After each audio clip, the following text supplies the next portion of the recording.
Je vous souhaite très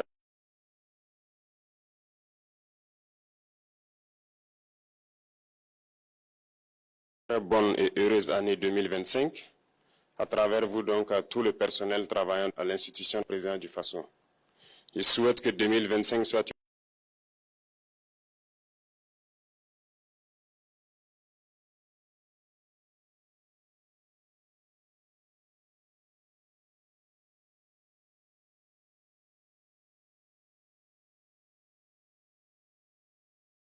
une année pleine de santé pour vous, votre famille et vos proches. Au long de l'année, que Dieu guide donc notre action. Le réalisme doit être donc intégré dans nos gènes maintenant. Ça doit être une lutte qui se mène de façon implacable et tous les jours. Parce que beaucoup de gens n'ont pas compris ce que c'est que cette lutte jusque-là.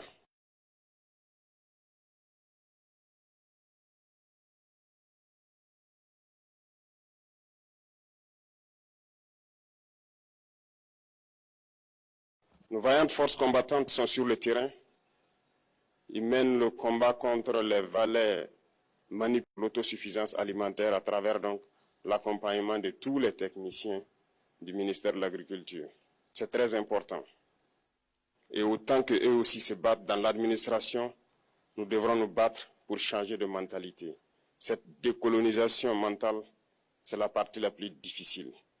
Et c'est pour ça que nous tenons à vous rappeler constamment qu'il faut changer de mentalité, revenir à nos sources et nous battre. Et c'est ça aussi le combat contre l'impérialisme. Toutes les occasions nous sont offertes pour pouvoir comprendre l'impérialisme, ses manifestations.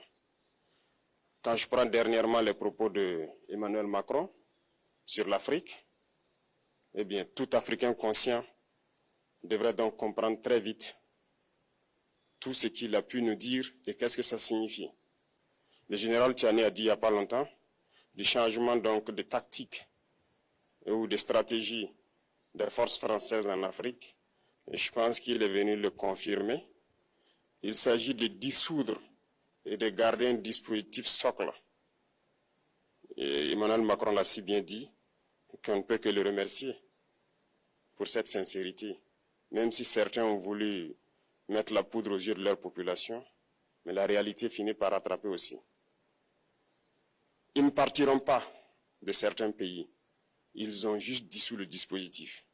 Vous ne les verrez plus dans des bases, mais dans les ambassades, ils seront là. Ils vont constituer des sociétés de sécurité pour sécuriser leurs sociétés qui existent dans ces pays-là.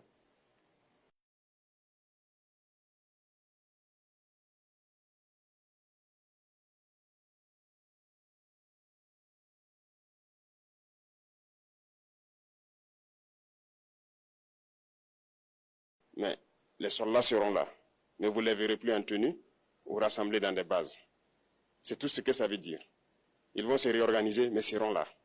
Il a parlé de politesse vis-à-vis de certains chefs d'État en leur donnant la primauté d'annoncer donc la rupture ou le départ des forces françaises. Ça nous importe peu, on peut dire. Mais tout ce que nous savons, c'est que si vous voulez une rupture avec ces forces impérialistes, c'est simple, on dénonce les accords. Tout commence par là-bas. Et je pense que l'exemple du Tchad, en tout cas, est palpable. Ils ont commencé par dénoncer les accords. Sinon, si on ne dénonce pas les accords, juste dire que les bases quittent, on n'a rien fait. Parce que le problème se trouve dans les accords coloniaux de défense qui ont été signés depuis l'indépendance. De base, le plus dangereux, ce sont les conseillers militaires. Les conseillers militaires existent dans tous ces pays. Ils ont existé au Burkina aussi jusqu'en fin 2022, jusqu'à ce que nous prenions nos responsabilités. Et qui sont ces conseillers militaires? C'est ceux-là qui sont censés mettre en pratique la politique de la France ici. Ils doivent travailler à rendre nos armées très faibles pour que la France puisse toujours avoir l'argument d'exister ici. Sous Blaise Compaoré, ils avaient réussi. Nos sentinelles prenaient donc la garde avec des bâtons. C'est ça que la France veut de nos armées. Lorsque nous arrivons à cette étape, nous n'avons pas le choix que de vouloir qu'ils viennent s'installer. Mais l'armée burkinabé a réussi à un moment donné à se débarrasser des conseillers militaires. Malheureusement, je pense qu'en 2019, après l'opération Otapouanou, où ces Français ont vu que l'armée burkinabé a encore une capacité de réagir au terrorisme. Ils ont appelé les chefs d'état-major en France. Ils l'ont instruit de reprendre les conseillers militaires dans toute la structure.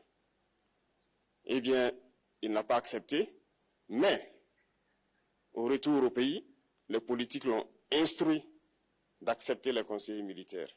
Et c'est là que les conseillers militaires sont revenus dans l'armée burkinabé en 2019. Avec toutes les conséquences qu'on connaît, l'armée était en train de disparaître dans les années 2020-2021. Et d'ailleurs, c'est le moment où beaucoup de militaires ont dû déserter parce qu'il n'y avait plus d'espoir. On était en train de s'effondrer. Voilà un peu comment ils travaillent. À l'état-major général des armées, dans tous les états-majors d'armée, dans les écoles, c'est eux qui sont censés dicter la politique de notre armée. C'est eux qui nous disent combien recruter, quand recruter et qu'est-ce qu'il faut en faire. Ils sont dans les écoles pour nous dire comment il faut les former et ainsi de suite.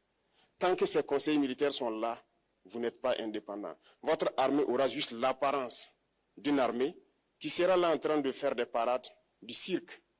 Mais lorsque viendra la guerre, vous vous rendrez compte que la parade, c'est une chose, mais la guerre, c'est une autre chose.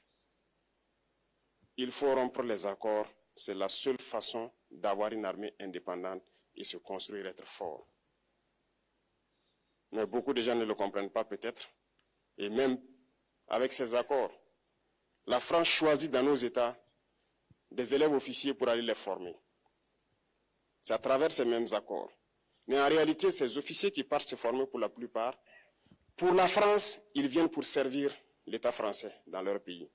Ils ne viennent pas pour servir nos pays. Ils les forment pour qu'ils viennent servir les intérêts de l'État français. J'en veux pour preuve. Lorsque nous nous sommes révoltés, beaucoup d'officiers au Burkina qui ont été formés en France ont été immédiatement contactés pour leur dire que c'est le moment de se mettre en action parce que vous avez été formés pour ça, pour servir les intérêts de la France. La plupart de ces officiers nous ont rendu compte, nous avons pris acte et nous continuons de suivre. Lorsque un officier formé en France arrive dans son pays et par malheur meurt soit par accident ou bien sur le champ de bataille, en France, il y a une nuit d'hommage aux morts dans l'armée, comme partout ailleurs. À la nuit d'hommage aux morts, on cite le nom de l'officier en question et on dit « mort pour la France ». Il ne le forme pas pour servir son pays, il le forme pour servir leur État. Et dans beaucoup d'États africains, il y en a plein de ces officiers. Combien sont patriotes, Dieu le sait. C'est une leçon que Emmanuel Macron a donnée encore aux chefs d'État africains, de se rattraper et de pouvoir vraiment mener cette lutte contre l'impérialisme. Mais en plus de ça, il a aussi insulté tous les Africains dans ses propos. Il y a une partie qui a retenu mon attention, là où il parlait d'ingratitude. Et que l'ingratitude est une maladie non transmissible aux humains. Lui, il est humain, notre ingratitude n'est pas transmissible à lui. Voilà comment ce monsieur voit l'Afrique, africain. Parce que c'est grâce à nos ancêtres qu'il existe aujourd'hui une France. Il devra nous prier. À ses yeux, nous ne devons pas être des humains, nous sommes plus que des humains.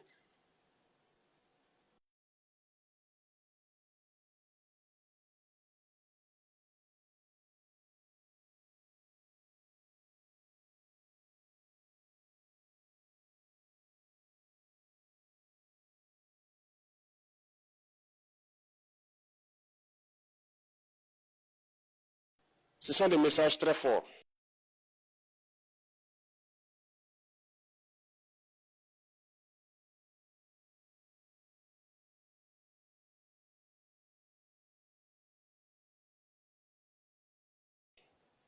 Qu'il passe. Moi, je pleure le peuple français. Tellement d'exemples à voir. Mais vous êtes un héros. Par leur simple bouche.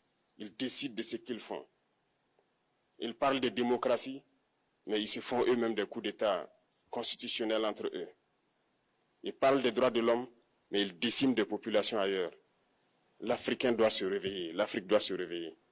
Et le combat contre l'impérialisme est permanent. Et je vous invite à incorporer ce combat, à travailler en sorte que nous soyons réellement indépendants que nous soyons autosuffisants et que nous puissions nous développer, connaître le bonheur, ce à quoi notre peuple aspire. Merci, je vous souhaite une très bonne journée, une très bonne semaine et une très bonne année. Et que, à la fin de cette année 2025, en faisant la rétrospective, nous devrons nous dire que nous avons apporté un grand plus à notre nation. Merci beaucoup à tous, que Dieu vous bénisse et que Dieu protège notre chère patrie. La patrie ou la mort, nous verrons.